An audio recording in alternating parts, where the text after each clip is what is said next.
Chegamos em mais uma sexta-feira, hoje dia 15 de agosto, e vamos fazer o nosso resumo da semana. O resumo aqui do nosso guia de estudo, né? A lição da Escola Sabatina, o nosso guia aqui da Igreja Adventista do Sétimo Dia. O livro de Êxodo é o tema que a gente está estudando durante todo esse trimestre, julho, agosto e setembro. E hoje a gente vai estar aqui fazendo o apanhado geral do que a gente aprendeu essa semana, estudando aí sobre o pão e a água da vida, tá bom? Se você não pegou os estudos específicos de cada dia, passa aqui em cima no card, tá na descrição, nos comentários, o link do vídeo para você acompanhar tudo. E hoje, se você quiser recapitular, hoje daqui a pouco é o pôr do sol, é sábado, e aí você pode pegar o resumo todo e o estudo adicional com esse vídeo aqui, tá bom? Então fica até o final porque vai valer a pena, vale a nossa salvação.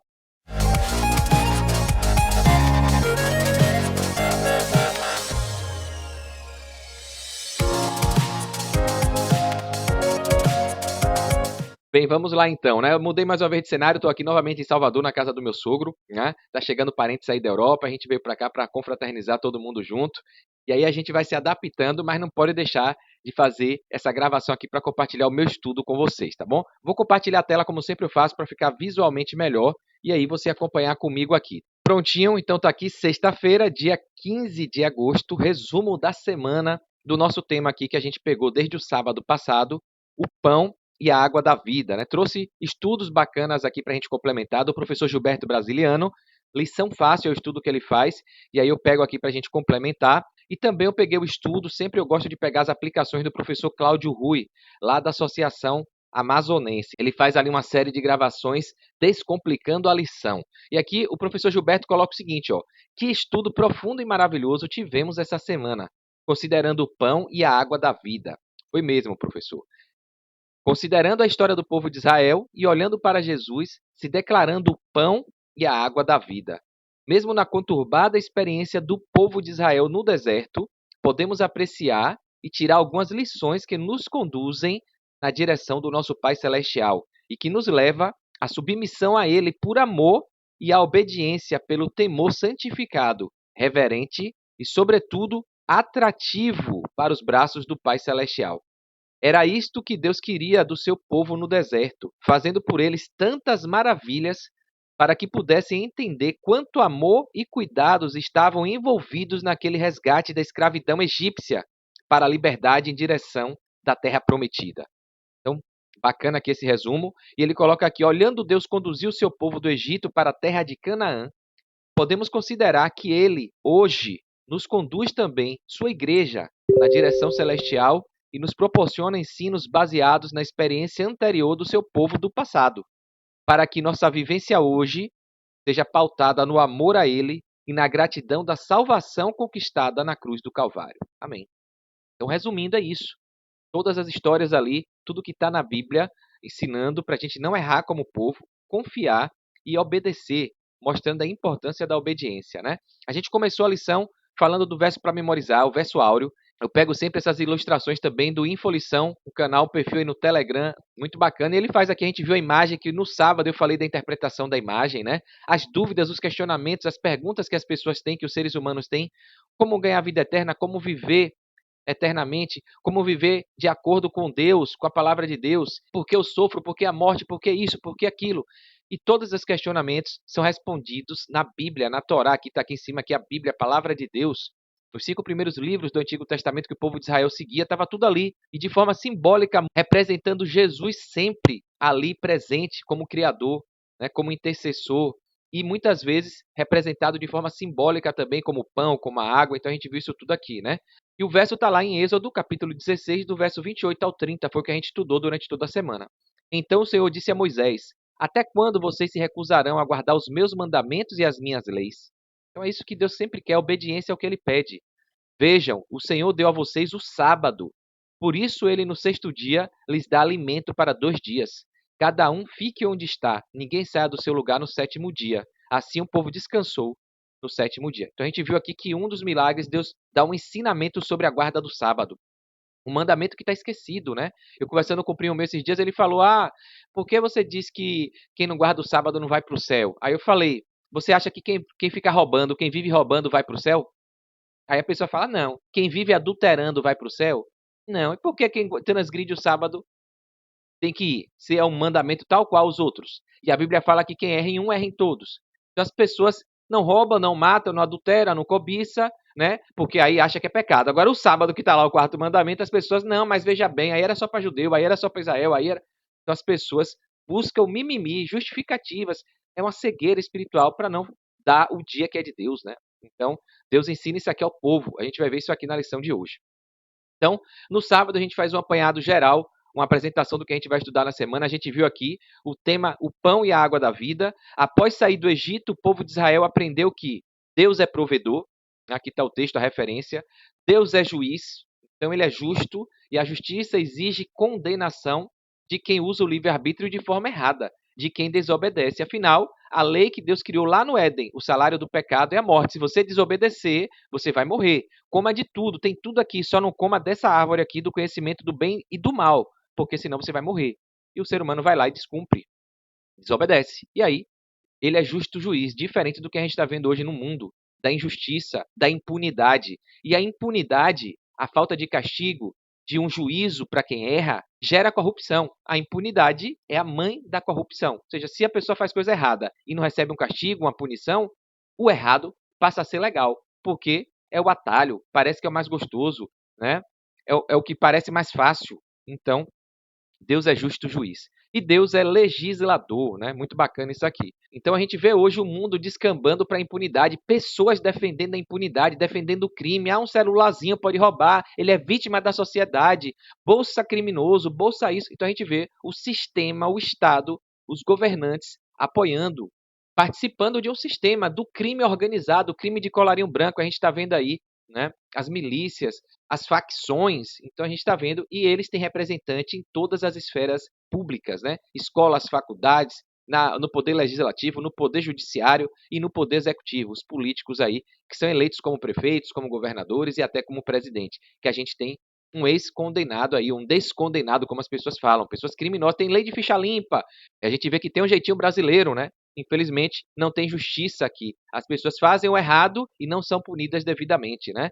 Então, Deus ensinou disciplina, autocontrole, sacrifício, altruísmo e confiança nele. Então, é Deus que é o provedor de tudo, né? A gente viu aqui a introdução aqui do Tá na Lição, que é o perfil do Instagram também. Mesmo na jornada mais longa e difícil, cresce quem confia, quem obedece, quem coopera, quem persevera, né? Quem sacrifica e segue unido, passo a passo, na direção que Deus aponta, transformando desafios em lições, em aprendizados, né? De olhar o lado positivo de uma coisa ruim, a gente falou isso aqui. E transformando obstáculos em maturidade. A gente cresce, se desenvolve com os obstáculos, né? A gente falou disso. Então aqui a gente vê o que a gente estudou durante toda a semana, né? No domingo a gente viu aqui as águas amargas, esse primeiro momento falando da dádiva ali das águas, né? Jesus como a água, fonte de água viva. E aí depois na segunda, terça, quarta e quinta a gente viu sobre as codornizes, o maná e o sábado, a lembrança do sábado, né? Então forte isso aqui e a gente fecha a sexta-feira com o estudo adicional aqui falando dos amalequitas também que a gente finaliza hoje, né? Então aqui, ó, professor Cláudio Rui, lá do Descomplicando a Lição, ele fala aqui, ó, a jornada do povo de Israel pelo deserto foi uma escola de transformação espiritual e moral, com cada aspecto da formação tendo um propósito específico. Eu falo para as pessoas que estudar a Bíblia, aprender de Deus, é igual a fazer uma faculdade. Você tem que começar do primeiro capítulo, da primeira lição, da base, do fundamento, do Gênesis, aprendendo com método. Infelizmente, as pessoas querem estudar a Bíblia de forma aleatória, solto, pegando textos, pegando fala de influências na internet. E se perde, porque a internet está cheia de desinformação, cheia de coisa errada, e cheia de pessoas falando de si mesmas, nada do que está na Bíblia, né? E é a própria Bíblia que se interpreta. Inclusive, tem um estudo que eu fiz aqui, o estudo bíblico Revelações, só usando a Bíblia, para ajudar as pessoas que querem aprender mais sobre a palavra de Deus. Está aqui. E o primeiro estudo é: a Bíblia é confiável? Então a pessoa tem que entender o que é a Bíblia, como ela foi feita, quem inspirou a Bíblia, como é que tem que estudar conforme ela mesma diz. Então, quem não aprende isso, não adianta querer estudar as outras coisas. Então, lição 1, o que é a Bíblia? Lição 2, a criação de tudo, como o planeta foi criado, o ser humano. E aí vai. Tem uma ordem, uma sequência lógica para entender os conceitos, os fundamentos e depois pegar o conhecimento mais complexo, né? Então é igual a criança quando vai se alimentar. Primeiro é a papinha, é o leite materno, depois uma papinha até comer um alimento sólido, né? Então as pessoas não querem fazer isso, já quer ir logo no churrasco, na picanha. E o povo de Israel ali estava precisando ser reeducado, ser realimentado. Por quê? No Egito, eles se contaminaram, eles desaprenderam tudo, a cultura, a idolatria, o paganismo, tirou toda a essência que Deus tinha colocado no seu povo, né? Desde o Éden.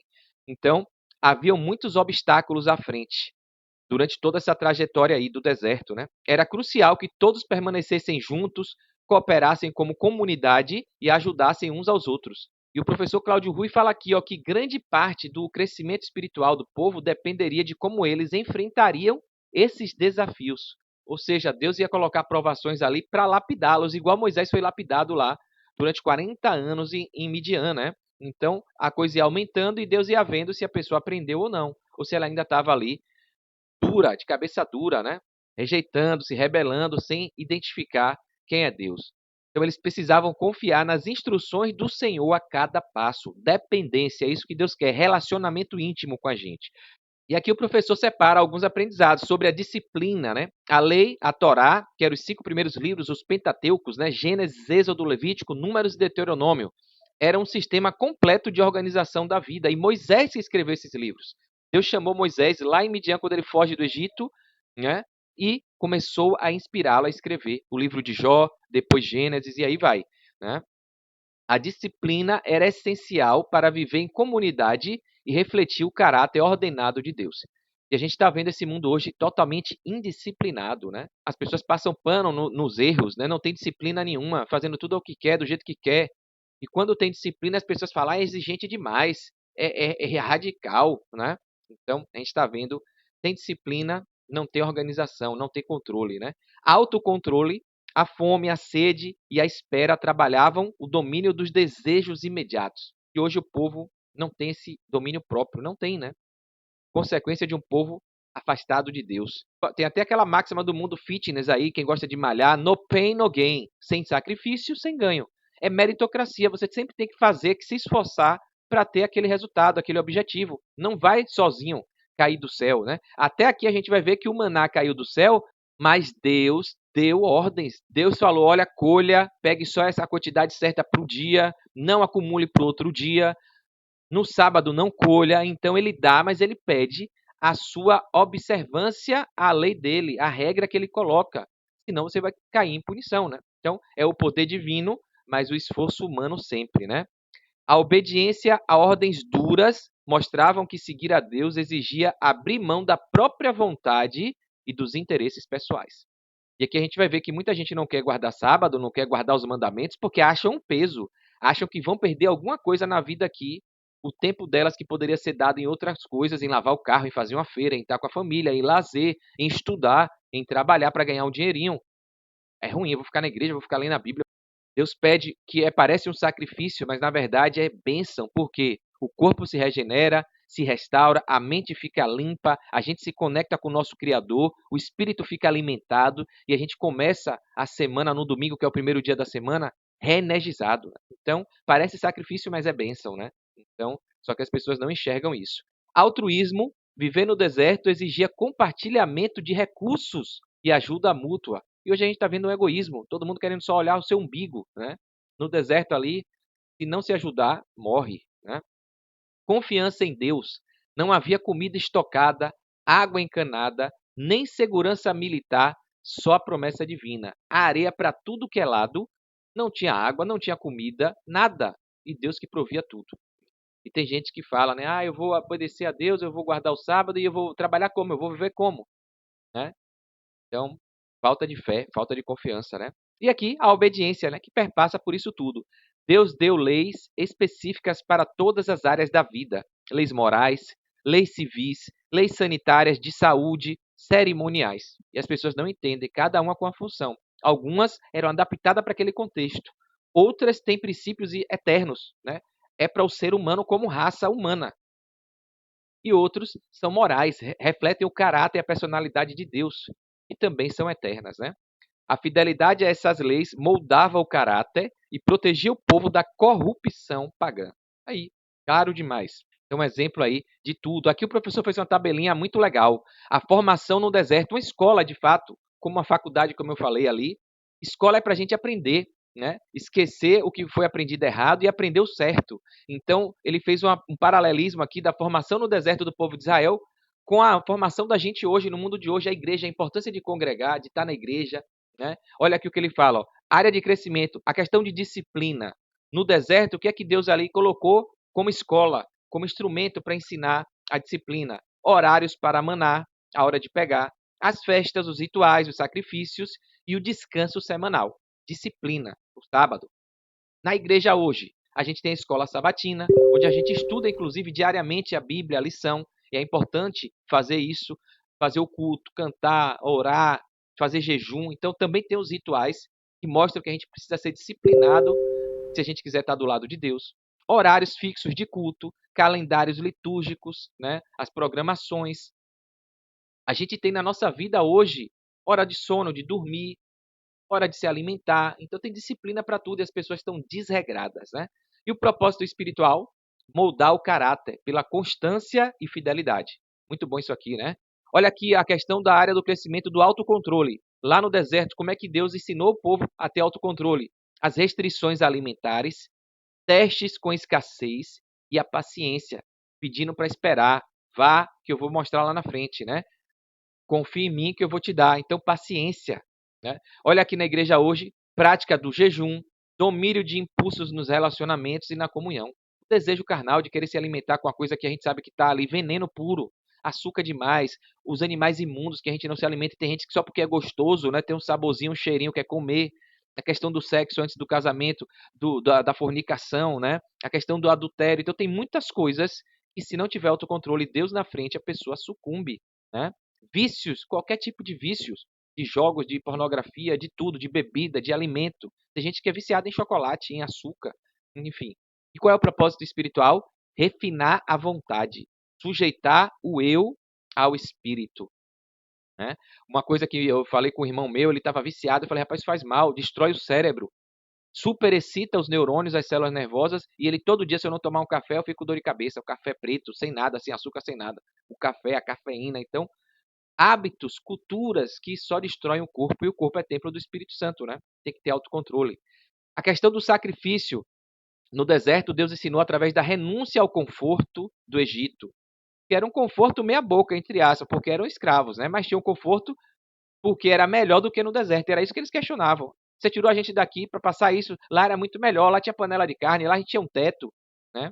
Então, sacrifícios constantes para a gente ser lapidado. Na igreja hoje, serviço voluntário, né? O voluntariado, as ações missionárias, doações, uso dos dons para edificar outros. Então, cantar, pregar, ajudar alguém, ensinar, fazer isso aqui que eu estou fazendo, usar rede social, fazer vídeos. Então, fazer algo para a obra de Deus, para levar a mensagem dele, né? Então, é sacrifício. Gastar o tempo do dia, gravar, editar, deixar de trabalhar para si, para fazer coisas para aqui, colocar coisas aqui com cunho espiritual, sem segundas intenções, né? Então, propósito espiritual, ensinar a renúncia do ego e do comodismo, de pensar só na gente para fazer a obra de Deus. Altruísmo, leis de cuidado mútuo e ajuda aos mais fracos. No deserto, tinha que fazer isso, né? Os idosos, as crianças, os animais mais idosos tinham que esperar, todo mundo ia no ritmo do mais fraco, né? Tinha que ter uma visão coletiva, de grupo. Na igreja hoje, a gente tem os pequenos grupos que estimulam isso, os ministérios de compaixão, visitas missionárias, as ações do sábado que a gente faz, aí tem Impacto Esperança, distribuição de livros.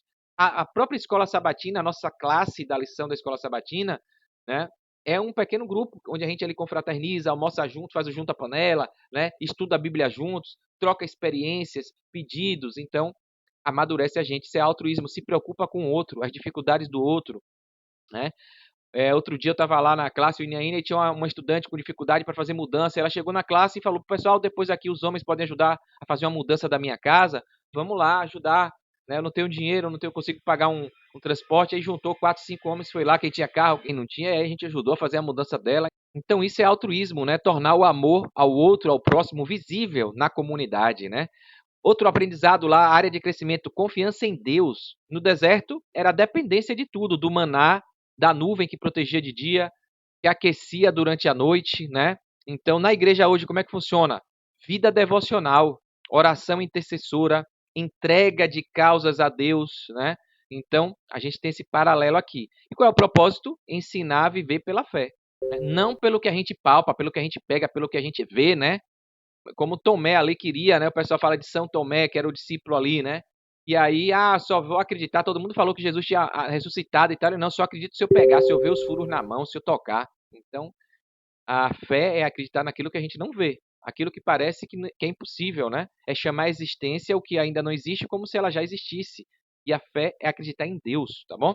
A obediência aqui no deserto, as leis detalhadas para cada aspecto da vida, como a gente viu, morais, cerimoniais, né, sanitárias de saúde e as leis civis, né? Então, na igreja hoje, a mesma coisa, o estudo sistemático da Bíblia, as leis que ficaram eternas, as leis morais, os 10 mandamentos e as leis de saúde que até hoje perseveram, porque o ser humano é o mesmo, né? Então, a aplicação prática dessas lições e dos sermões no nosso dia a dia. Qual é o propósito espiritual de tudo isso? Levar a gente à internalização da fonte de Deus, da verdade, da vontade dele, né? Na nossa vida. Ele como alimento e como água para nós, né? Então, ele sabe, ele é o nosso criador, sabe o que é melhor, né? Ele traz o manual. Aqui a gente vai ver aqui ainda, nesse primeiro tópico das águas de mar ali, ele coloca a formação de uma comunidade cooperativa e mutualista é a resposta visível ao egoísmo que domina o mundo. Isso está nas cartas aos Filipenses, capítulo 2, do verso 3 ao 5, a referência desse aprendizado aqui. A igreja existe não apenas para salvar indivíduos, mas para mostrar ao mundo o que significa viver sob os princípios do reino de Deus. Então, a melhor forma que a gente tem de pregar o evangelho é sendo solidário, é sendo amoroso, é se preocupando com o estilo de vida do outro, se ele está sofrendo, está precisando de algo. Então, a gente vai lá e mostra auxílio humanitário. E aí, depois, a gente mostra que é isso que Deus quer que a gente faça. Tem gente que quer falar só de Bíblia e, às vezes, a pessoa está passando fome e a pessoa não oferece um prato de comida. Nunca chamou, nunca pediu para dar uma feira, uma cesta básica. Como é que a pessoa vai aprender de Deus se a pessoa está ali há 5 dias que não come? Então, às vezes a visão tem que ser integralizada, geral, e a gente levar o amor de Deus nos nossos atos, nas nossas práticas, e aí sim falar que mesmo que falte o pão, não só de pão viverá o homem, mas de toda a palavra que vem da boca de Deus. Se a pessoa confiar, Deus vai prover para ela o alimento físico. Então é assim que a gente vai moldando e ensinando, né, as pessoas sobre Deus. É que a gente vê as atividades aqui, a escola sabatina, né? Qual é a finalidade principal? Estudo sistemático da Bíblia. Qual é a função mutualista que vai ajudar ambos os lados? Formação conjunta do pensamento e da fé, uma escuta ativa, o compartilhamento de experiências. Nos pequenos grupos, como é que a gente faz isso? A atividade dos pequenos grupos, qual é a finalidade? Comunhão, serviço e discipulado, né? Ensinar e mostrar as pessoas a serem líderes também, a trazer outros e ir crescendo, né? Qual é a função? Mutualista, um espaço seguro para partilhar dificuldades, ajudar irmãos, aconselhar e orar mutuamente também. Eu digo que a escola sabatina e o pequeno grupo acabam se interrelacionando, porque a escola sabatina é um pequeno grupo, a classe da escola sabatina, né?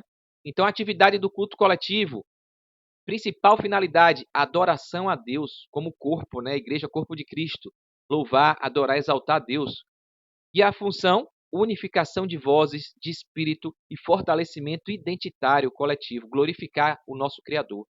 Atividade dos ministérios práticos, assistência social adventista, né, a ASA, as visitas missionárias, músicas, recepção, tudo o escopo aí que ajuda, né, nessa adoração, nessas outras atividades. É a aplicação dos dons. Qual é a finalidade disso? A gente usar os nossos dons, talentos, habilidades para a obra de Deus. Qual é a função mutualista? Envolver todos em ações que beneficiam o coletivo, incentivando o serviço desinteressado. Não tem ganhar dinheiro, é fazer porque a gente pode contribuir com a salvação de outros, né? Muito legal isso aqui. Então, e por fim, reuniões de oração. Tem gente que se reúne, né? As pessoas de oração, as mulheres de oração, homens. Então, finalidade principal, intercessão e fortalecimento espiritual daquele grupo. Qual é a função mutualista? Que serve para ambos os lados. Suporte espiritual mútuo, tanto para quem está orando, intercedendo, que se fortalece ainda mais, se preocupa com os outros, mostra o altruísmo, e para quem recebe, que está lá do outro lado, que nem está vendo, é invisível. E a pessoa vai perceber Deus agindo pelo clamor dos que estão lá orando, né? Então, exercício de empatia e unidade na dependência de Deus. Muito bacana isso aqui, né? Aí a gente começa os resumos de cada dia. No domingo a gente viu aqui falando das águas amargas. Na transformação das águas amargas em águas potáveis, lá em Mara, aprendemos que precisamos orar e não murmurar. O povo só reclamava, né? A gente viu isso aqui. E Deus quer um relacionamento individual com cada um, né? Que você clame, que você confie, que você exerça a sua fé. E devemos fazer a nossa parte sempre. O segredo do êxito está na união do poder divino com o esforço humano, né? Ellen G. White fala isso no livro Patriarcas e Profetas, página 509, e é uma frase que eu rotineiramente uso aqui nos estudos, né? Então, os resumos aqui foi feito essa semana por Luiz Cláudio e o design Gustavo Santana, né? Muito bacana aqui o resumo ilustrativo de cada dia aqui do Infolição. O resumo aqui do Tá na Lição, a frase foi: o povo teve que aprender duas lições importantes. A primeira, que é necessário paciência em esperar o tempo do Senhor. E a segunda lição, que Deus age em cooperação com os seres humanos. Ou seja, é aquele ditado que o pessoal fala: faça que Deus vai te ajudar. Então, Deus quer ajudar, ele pode fazer milagres, mas ele quer te preparar, te lapidar, te amadurecer. E ele exige, ele pede que você faça a sua parte. Você precisa demonstrar a fé através do seu comportamento, através das suas obras. Por isso que lá no Novo Testamento tem que a fé sem obras é morta. Se você acredita só da boca para fora e não faz nada, não se esforça, tem gente que fala: Deus proverá. Beleza. Mas a maioria dos milagres, para Deus prover, o ser humano precisa demonstrar que quer e confia nele. Então, para o mar abrir, Moisés teve que levantar o cajado. Para fazer os milagres, as pragas, as 10 pragas, Moisés sempre teve que fazer algo. Tocar no rio Nilo, jogar o cajado no chão para virar serpente, né? Então, teve que pegar aqui nas águas de Maras uma madeira e jogar na água para a água ficar doce. Então, sempre tem a ação humana, para deixar claro que esse é um princípio divino. Ele vai fazer, mas você precisa fazer a sua parte também, né? Então, o professor Gilberto Brasiliano, ele resume aqui, ó: olhando a experiência das águas amargas em Mara, nos assustamos com a exigência do povo sobre Moisés e Arão, questionando, recriminando, querendo até apedrejar. É para isso que você trouxe a gente aqui? E aí a gente, depois que lê isso tudo, a gente se alegra com a solução dada por Deus, né? Ao invés de Deus fulminar, exterminar ali a ingratidão, a falta de reconhecimento do que Deus já tinha feito e poderia fazer, Deus vai lá com sua misericórdia e coloca uma madeira, pede para colocar uma madeira na água e a água se torna boa para beber, né? E aqui o professor faz uma comparação incrível, né? Isso quer dizer que se nossa vida estiver amarga, a cruz de madeira de Cristo, que Cristo foi sacrificado, vai tornar nossa vida doce. Quando a gente entende o sacrifício que ele fez por nós, a morte que ele morreu para matar o pecado, para matar a morte, e nos dá a chance de uma vida eterna, sem dor, sem sofrimento, sem prantos, sem amargura, né? Então, aquela madeira ali que Deus pede para Moisés jogar na água simboliza a madeira, o madeiro que Cristo foi morto, que carregou nas costas, foi sacrificado, né? Que coisa, né? Que tirou a amargura do pecado desse mundo. Que lindo, né? Então, o professor aqui, Cláudio Rui, dá essa lembrança, né? Que após diversos milagres, o povo não aprendia, né? A murmuração do povo hebreu após o milagre do Mar Vermelho está diretamente ligada à imaturidade espiritual, à ausência de fé profunda e à morte espiritual que ainda reinava em muitos corações. O povo saiu do Egito, mas o Egito não saiu do povo. Estavam totalmente afastados de Deus, brutos, ignorantes, né? Mortos espiritualmente. Por isso que a gente vê essa dificuldade de entender quem é Deus, os milagres. Aceitava, clamava, agradecia, obrigado, matou os exércitos, daqui a pouco faltou água, reclamava. Tome água. Daqui a pouco faltou comida. Antes era melhor estar lá no Egito. E Deus deu codorna. A gente vê aqui esses comportamentos ainda hoje, principalmente nas pessoas que não têm Deus no coração, não aceitam Jesus e não buscam caminhar na jornada cristã. Expectativas imediatistas. E o imediatismo rouba futuros. Quem é imediatista aqui pode estar perdendo a salvação, a vida eterna, né? Os israelitas esperavam que, após o livramento ali do Egito, não haveria mais dificuldade, não ia ter problema. Olha, leda engano, né? Nesse mundo aqui, ali era só a miniatura, ali era só uma sombra. Essa vida que a gente tem aqui é só uma sombra, é para a gente se preparar para morar no céu. E só vai quem se lapidar, porque lá no céu tem critérios para chegar lá, tem que ser obediente, né? Todas as exigências e os pedidos é para você demonstrar obediência e amor, né? Se me amais, Jesus falou, guardareis os meus mandamentos, as minhas ordenanças. Pronto, é assim que você demonstra o amor a Cristo. E é para fazer por amor, não é com segundas intenções, né? Então a sede foi um teste, não da garganta, mas do coração. A reação mostrou que o coração ainda não estava regenerado. Então, falta de confiança. Apesar dos milagres no Egito e no Mar Vermelho, a fé deles era reativa e superficial. Na primeira dificuldade, reclamava, xingava, desconhecia. Não era uma confiança sólida no caráter de Deus. A mente ainda moldada pelo Egito, a gente falou isso aqui, né?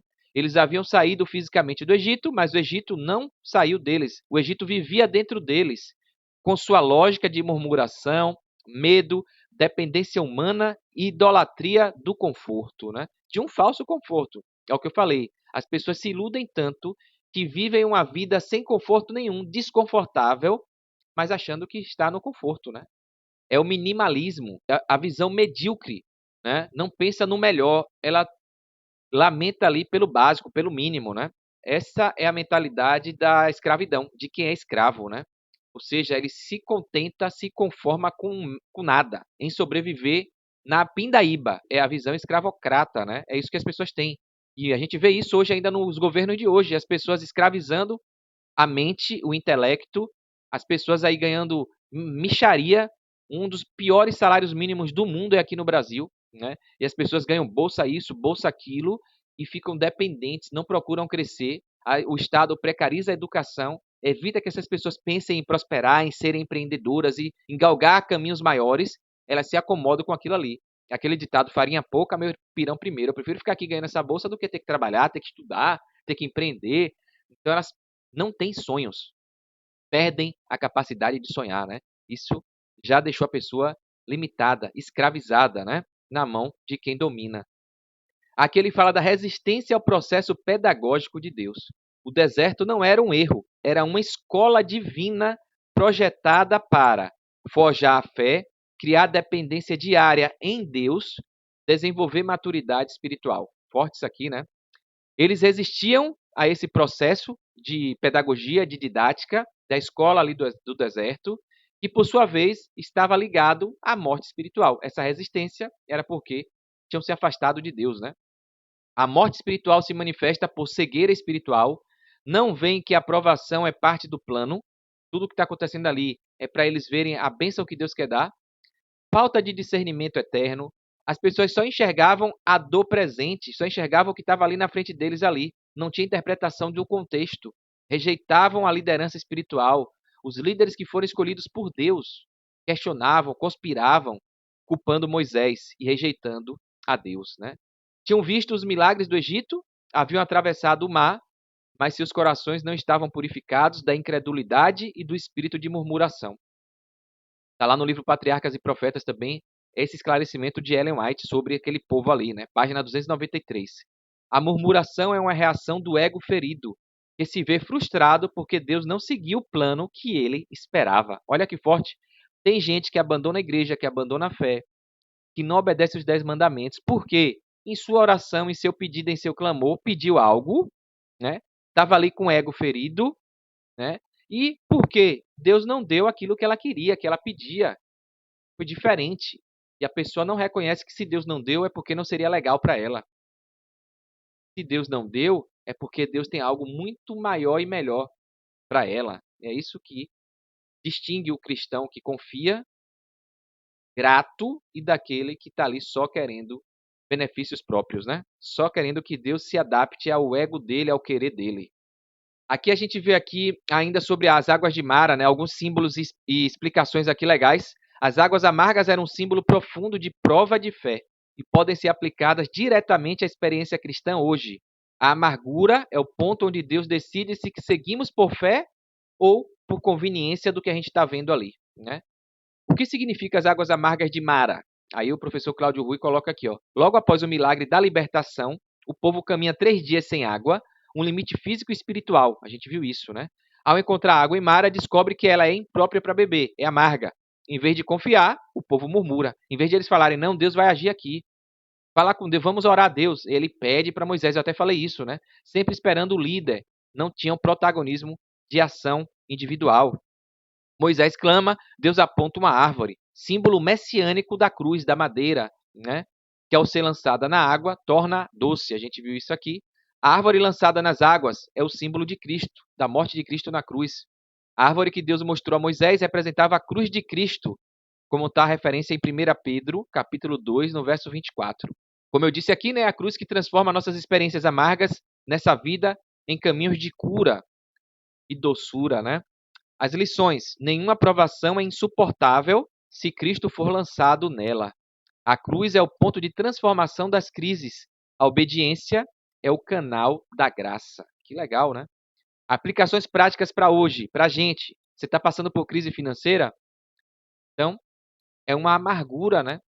E aí a pessoa vai, ora, começa a clamar, ora, pede oração na igreja, ora, faz jejum, vigília. E aí, ao invés de uma solução, vem mais escassez, mais dificuldade. Aí a pessoa, caramba, o que é isso? Mas aí Deus quer lhe ensinar, né? A ter uma educação financeira. Às vezes ele aperta para você enxergar e corrigir o erro que talvez você até então não tenha corrigido. Então a gente vê aqui outra causa aqui, ó, desilusões com pessoas ou ministérios que a gente julgava ser resposta de Deus. Ah, Deus me chamou, eu vou e chego lá, tem uma crise de relacionamento, a pessoa briga, acontecem problemas, então você achou que ia ser tudo mil maravilhas porque você foi nomeado para um cargo, você recebeu uma tarefa e aceitou, acreditando que aquilo ali era uma resposta de Deus, um trabalho que você pediu e recebeu, chega lá, o chefe é carrasco. E aí? E aí você se rebela. Então, eu estava orando para passar no vestibular para fazer uma faculdade, aí vai, chega lá, tem dificuldade de aprender o conteúdo, falta dinheiro para pagar a mensalidade, não tem dinheiro para comprar o material, e aí, por que eu vim? Para que eu fui aprovado? Então a pessoa questiona, né? Então, mágoas não resolvidas é outra aplicação prática, né? Mágoas que se tornam amargura espiritual, sofrimento sem causa aparente. Tem gente que é assim, sente o vazio e fica sofrendo sem saber, às vezes a depressão, a ansiedade, né? Como o deserto de Mara, um lugar sem pecado evidente, mas com prova evidente, ou seja, estava ali um oásis, mas a água não prestava, né? Amarga. Então, muita coisa legal aqui, né? E aqui alguma dica: discernir as providências de Deus nas águas amargas da vida é uma habilidade espiritual que requer sensibilidade, maturidade e comunhão contínua, diária. E aqui o professor Cláudio Rui deu algumas dicas aqui de como a gente está em comunhão com Deus, né? Ferramenta espiritual da oração sincera. Como é que isso age na crise? Alinha o coração ao de Deus, revela intenções, a gente consegue enxergar o porquê a gente está passando por aquilo, né? Olha aqui a base bíblica, Salmos 139, verso 23 e 24. A ferramenta espiritual do estudo da palavra de Deus, da Bíblia, da lição da escola sabatina, desse guia de estudo. Olha como é que age na crise isso. Mostra princípios imutáveis e caminhos possíveis. A nossa confiança, perseverar, porque a gente já viu pessoas que passaram por isso e no final a bênção chegou, né? Salmo 119, 105 mostra isso. Olha aqui a ferramenta espiritual, conselho de pessoas espirituais, assim como Jetro, a gente vai ver aqui que teve um dia que falou da visita de Jetro. Pessoas mais experientes, mais maduras, que trazem conselhos para a gente. E a gente tem que, como Moisés, aceitar esses conselhos, avaliar, filtrar, levá-los a Deus. Então, como é que isso age na crise? Ajuda a gente a ver que sozinho a gente não enxerga muitas coisas. Provérbios 11, 14 dá essa referência. Outra ferramenta, paz interior como árbitro, como juiz, né? Olha aqui como é que isso age quando Deus está guiando, mesmo a renúncia, a dificuldade, o sacrifício vai trazer paz para a gente, né? Colossenses capítulo 3, verso 15. Fidelidade mesmo sem explicação. Essa é uma ferramenta incrível. Muita gente quer entender, eu falando com meu primo aqui, algumas dificuldades que ele tem de entender as verdades bíblicas, porque ele quer usar a lógica dele, a visão humana dele, a tradição, o método que ele acredita que é melhor. E ele não entende que a Bíblia exige só fé. Creia no que está ali na palavra, acabou. É uma fidelidade sem a explicação, aparentemente até que seja lógica, né? Muitas vezes é ilógico acreditar na verdade bíblica. Quem vai acreditar que um cajado levantou e o mar abriu, as águas abriram e fizeram duas paredes de água? É meio ilógico, e tem gente que acha isso que é conto de infantil, história da carochinha. Como é que isso, ter uma fé sem explicação aparente, ajuda a gente a superar a crise? Perseverança confirma que a fé não é interesseira, né? Ou seja, é acreditar plenamente só em Deus, no que ele disse. Isso está em Jó, capítulo 13 e 15, também um exemplo disso, tá bom? Na segunda, a gente viu sobre a providência das codornas e do maná. A cada semana, 4 milagres ocorriam. A gente viu isso aqui, né? Deus provia uma porção diária de maná, todos os dias ali. Domingo, que era o primeiro dia, segunda, terça, quarta e quinta. 5 dias Deus provia. E ele falava, não guarde, porque se guardar de um dia para o outro, ficava podre, dava bicho, ficava fedendo, né? Então, primeiro milagre era esse aqui. Segundo, Deus provia 2 porções na sexta-feira. Na sexta, o dia da preparação, antes do dia do Senhor, do 7º dia do sábado, a porção era dobrada da bênção, para já se preparar, comemorar o dia do Senhor. E aí, no sábado, o maná, o terceiro milagre, pegava na cesta o maná, guardava e no sábado não apodrecia, não dava bicho e não ficava fedendo, porque era o dia do Senhor e Deus provia a plenitude, né, da sobrevivência ali, sem precisar eles irem trabalhar como iam nos outros 5 dias. Incrível esse ensinamento. E por último, no sábado, o milagre não caía maná. Caía todo dia, chegava no sábado, parava de cair. Então aqui mostra claramente o poder divino, né? O descanso de Deus no sábado, né? E aqui o Taná Lição resume, né? A segunda-feira, o estudo, o aprendizado. Por meio do maná, Deus ensinou que é o Criador e o provedor de tudo. Além disso, ele usou sua provisão sobrenatural para mostrar como observar o sábado, né? Foi incrível isso aqui. O professor Gilberto complementa: passar fome é uma sensação terrível de suportar. As pessoas no deserto ficaram desesperadas a ponto de planejar uma volta ao Egito.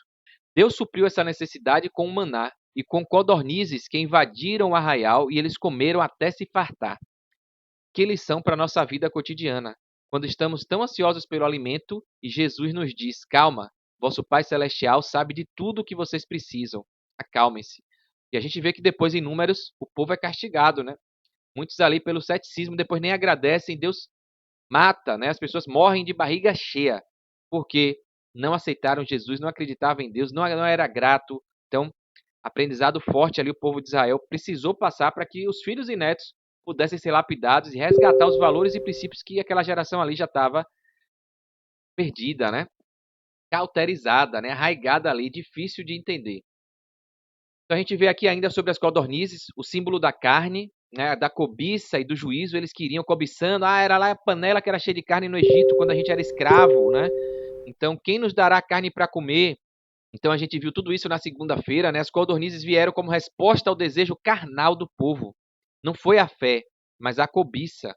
Ao desejarem carne, rejeitaram o maná, rejeitando profeticamente o alimento espiritual que Deus lhes oferecia, que era Jesus Cristo. O corpo, né? O maná ali, o pão sem fermento, o pão que desceu do céu, representando Jesus que viria, o Filho de Deus descendo do céu. Então as pessoas negaram isso. É como se a pessoa falasse: eu não quero a salvação, não. Eu não quero aceitar Jesus, eu quero é carne. E aqui o professor Cláudio Rui faz isso. Por que é que eles morrem depois em Números? A gente vê que depois que eles comeram, eles morreram. Porque, assim como no tempo do fim, a gente vai precisar tomar uma decisão entre o espiritual, Deus, o selo de Deus, ou a carne, a tradição humana, o desejo humano carnal. Quem aceitar Jesus como seu salvador vai ser salvo, vai ter a recompensa. Quem aceitar a carne, a tradição humana, vai ser condenado. E aqui, esse pedido deles por carne, mesmo Deus estando mandando ali todo dia o maná do céu, com gosto de pão de mel, de bolo de mel, eles negaram. Tipo assim, a gente tá comendo isso aqui todo dia, só tem isso, a gente, tipo assim, já tô cheio, não aguento mais comer isso. Então, negando de forma racional a providência de Deus, o maná, e querendo carne, né? Então, forte isso aqui. Rejeitaram o maná de Deus, a salvação em Cristo, o alimento espiritual, para focar no material, no carnal. O resultado foi juízo imediato. Muitos morreram com a carne ainda entre os dentes. Isso aqui está em Números 11, verso 33. Olha que forte, né? Forte demais isso aqui. Interpretação espiritual. A carne aqui simboliza a natureza carnal, o apetite desordenado, a idolatria do prazer, do imediatismo. O maná era suficiente, mas o povo queria mais. Mesmo o desejo impregnado pelo diabo no coração de Adão e Eva. Tinha todas as árvores para comer ali, de tudo você pode comer, só não dessa. E aí vem a idolatria do prazer. Não, você vai comer, você vai ficar melhor, você vai ficar igual a Deus. Você não vai morrer, não. Hoje o professor faz uma analogia com um tipo de alimento espiritual misturado, o evangelho misturado, que o diabo faz isso, um pouco de verdade com um pouco de mentira, para distorcer, onde se exige que Deus sacie a carne, não apenas o espírito. Essa teologia da prosperidade, né? Dê aqui que Deus vai te dar em dobro. Então, as pessoas pegando uma doutrina bíblica, distorcendo e trazendo uma falsa doutrina, enganando, né? Dizendo que Deus vai dar bênção se você for fiel. A bênção que Deus dá aqui não é apenas material. Pode ser material, mas se ele não quiser dar material, isso não quer dizer que a pessoa não é de Deus, não está com Deus. Deus quer ser glorificado através da vida dessa pessoa, às vezes na dificuldade, como foi ali com o cego de nascença, né? Que as pessoas perguntam por que ele veio cego assim, quem pecou foi ele ou foi os pais? E Jesus fala, nenhum. nem ele nem os pais. Ele veio assim para que o meu nome fosse glorificado na vida dele. Quando Jesus faz um milagre, todos sabem do poder dele. O foco é sempre espiritual, né? Não é só prosperidade material. A vida e a abundância que Deus fala na Bíblia é uma vida eterna. É a vida no reino dele, no céu, no novo paraíso. Não é a vida em abundância aqui de ter mansão, carrão, conta cheia. Se tiver e Deus permitir, ótimo. Mas se isso não for te ajudar na sua salvação, você não vai ter, tá bom? E a gente precisa entender isso, né? Porque Jesus sonda os corações e sabe o que é melhor para nós e sabe como a gente vai reagir se a gente tiver isso, né? Ele prefere que a gente seja salvo do que dar essa bênção aqui que pra gente parece que é legal e a gente não tá lá no céu com ele. Então Jesus é rejeitado hoje da mesma forma quando se deseja um evangelho que alimenta a carne e não transforma o caráter. Aqui tem um aspecto profético que a gente falou. Este episódio antecipa o juízo final contra os que rejeitam o alimento espiritual por causa dos prazeres do mundo. A geração que desejou carne e rejeitou o maná não entrou em Canaã. Então, tudo isso aqui foi um tipo, né, representando o antítipo que vai acontecer no Apocalipse, nos últimos dias, quando Jesus voltar. Então, esse acontecimento, esse fato, foi um tipo da perdição eterna daqueles que resistem ao Espírito no tempo do fim. Né? Em Êxodo 16, o maná foi mais do que provisão alimentar. Foi também um instrumento pedagógico de Deus para restaurar o sábado na experiência prática do povo hebreu, que havia passado séculos no Egito, onde o ritmo da vida não incluía o repouso sabático. Então, perderam essa prática também do sábado. Se contaminaram ali, trabalhava todo dia, né? Como escravo, às vezes nem podia escolher. Então a gente vê essa providência, esse ensino ali de Deus, de colher dobrado na sexta e no sábado descansar e ser alimentado plenamente por Deus, né? O pão não ficava podre, não dava bicho, mesmo tendo dormido da sexta para o sábado. Então a gente viu que toda essa estratégia ali era para o povo confiar e acreditar, mas a gente viu que no sábado teve gente ainda que foi lá para querer colher, só que não achou nada, né? Então imagina. Então isso tudo exigia fé, obediência, né? Mostrava que o sábado não era apenas um mandamento, mas um teste espiritual diário de confiança. Quem saiu para colher no sábado não encontrou nada. Isso evidenciava que Deus não sustentaria a incredulidade ou a desobediência, mesmo com boa intenção. Na terça-feira, a gente vê ali ainda a necessidade de falta de água de novo, mais uma vez, e tem episódios assim sucessivos, e Deus sempre quer ensinar alguma coisa quando essa coisa se repete muito na Bíblia, né? Lá em Refidim, de novo, faltou água, e aí dessa vez Deus dá uma demonstração ali da rocha sendo Jesus Cristo, pede para Moisés bater na rocha. Então, o povo murmurou de novo contra Moisés, contra Deus. O povo duvidou de Deus. Moisés fere a rocha para mostrar que Cristo seria ferido para derramar vida, que a água, o sangue dele nos salvaria, assim como a água jorrou ali. Moisés chama aquele lugar de provocação, de murmuração, reclamação. Né? Então a gente viu esse aprendizado aí na terça-feira. Aqui o professor Cláudio Rui coloca o episódio de ferir a rocha em Refidim, lá em Êxodo 17, é um dos símbolos mais profundos de Cristo no Antigo Testamento. Ele une em um só ato elementos de juízo, graça, salvação e revelação espiritual. O gesto de Moisés ao ferir a rocha para que dela saísse água não foi apenas um milagre físico, mas um sinal profético carregado de significados espirituais, cristológicos, né? Escatológico, era o que Jesus ia fazer na cruz. Logo depois do madeiro, da água que foi jogada no rio, Jesus carregando a cruz, crucificado, o sangue jorra e traz salvação, né? Então aqui a interpretação espiritual: eis que estarei ali diante de ti sobre a rocha em Horebe, tu ferirás a rocha e dela sairão águas e o povo beberá. E já lá em 1 Coríntios 10:4 a gente viu: e beberam todos da mesma bebida espiritual, porque bebiam da rocha espiritual que os seguia, e a rocha era Cristo. Está aqui, explicação prática de que Jesus estava lá com eles no deserto, antes de ter vindo homem nascido de Maria, né? Cristo é o fundamento inabalável. Mateus 7, 24 e 25. A pedra rejeitada que se tornou a base da salvação, como está em Salmo 118, 22. 1 Pedro 2 também fala disso, né? Versos 6 e 8. Ele é o provedor da água viva, mas para que essa água saísse, a rocha precisava ser ferida. Ferir a rocha é igual ao sofrimento de Cristo. O ato de ferir a rocha simboliza o sofrimento vicário de Jesus. Ele foi ferido por causa das nossas transgressões. Está lá em Isaías, capítulo 53, no verso 5. E somente por meio desse sofrimento é que flui a vida espiritual para a humanidade, né? A água só podia jorrar depois que a rocha fosse ferida. Ou seja, a vida eterna, a salvação, só poderia ser dada à raça caída ao ser humano depois que Cristo morresse e derramasse seu sangue. O sangue de Cristo tem poder. E foi ele que nos redimiu, nos resgatou e nos levou a ter acesso à vida eterna. A parte dele foi feita. Na aliança, no pacto da aliança, Deus já fez a parte dele. Agora cabe a nós fazermos a nossa parte. Obedecer através do nosso estilo de vida, da nossa obediência, mostrar que por amor a gente aceita esse sacrifício dele, né? Assim também, o Espírito Santo, simbolizado pela água, só foi derramado após a morte de Jesus. O povo não merecia água, não pediu com fé, recebeu por misericórdia. Então a gente não tem mérito nenhum, não é por causa de nós, pelo que a gente faz.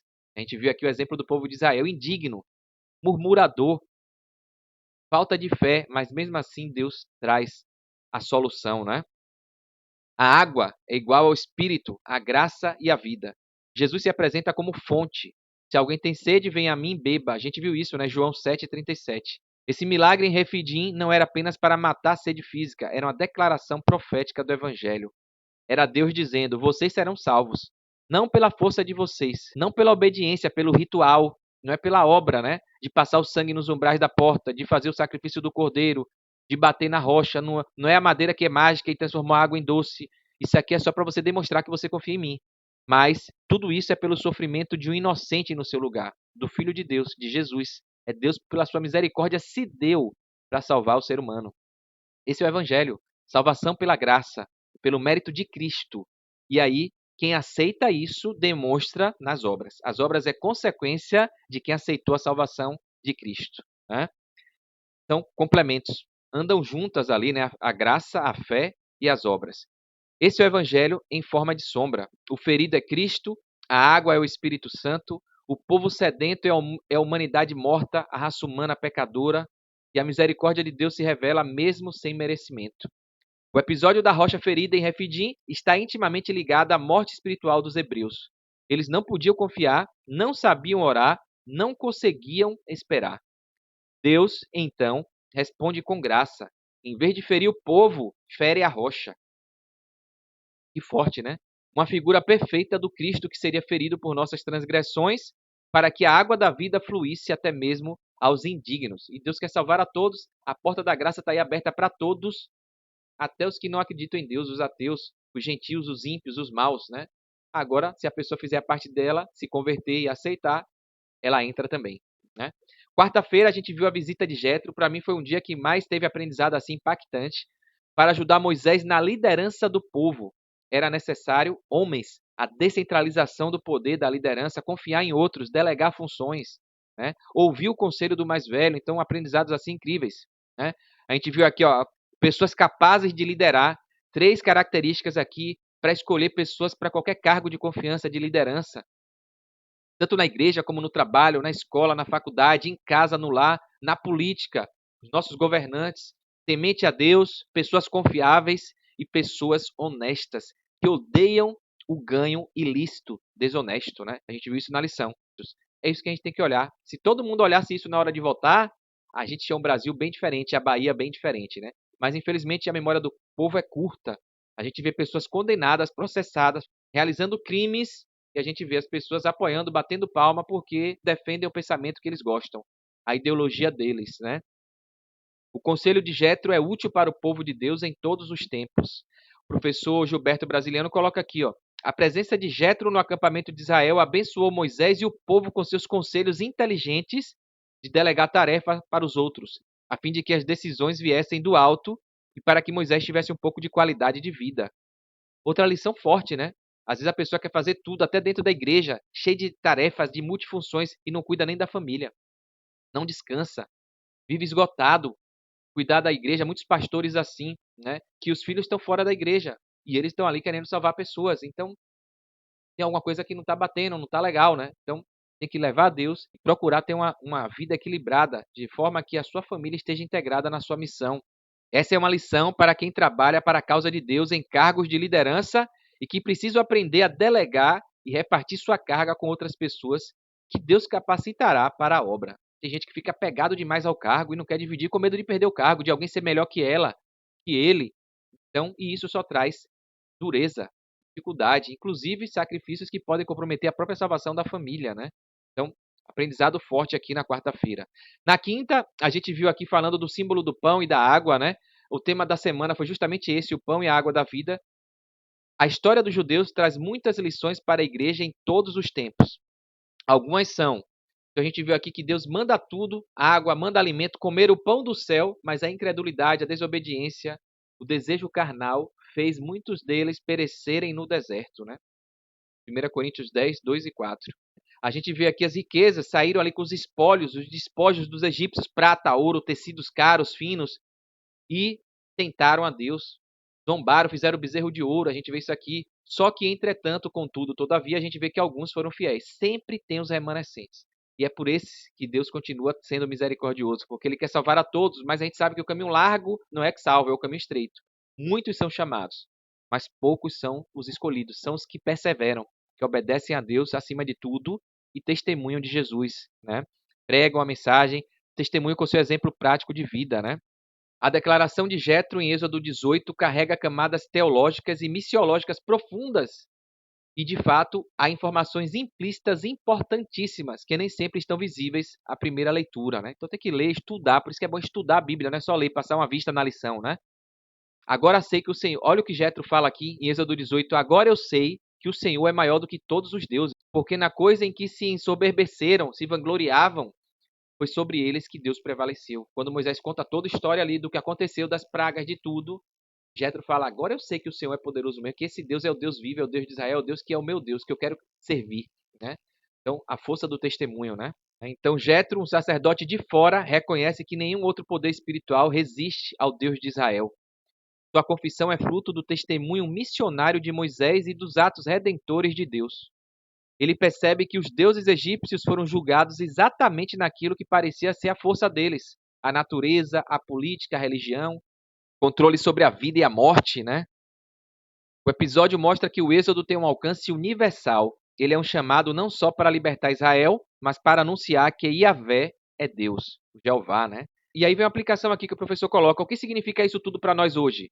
Esse gesto aqui de Jetro representa um gentio se rendendo ao Deus de Israel, algo que antecipa a futura inclusão das nações, né?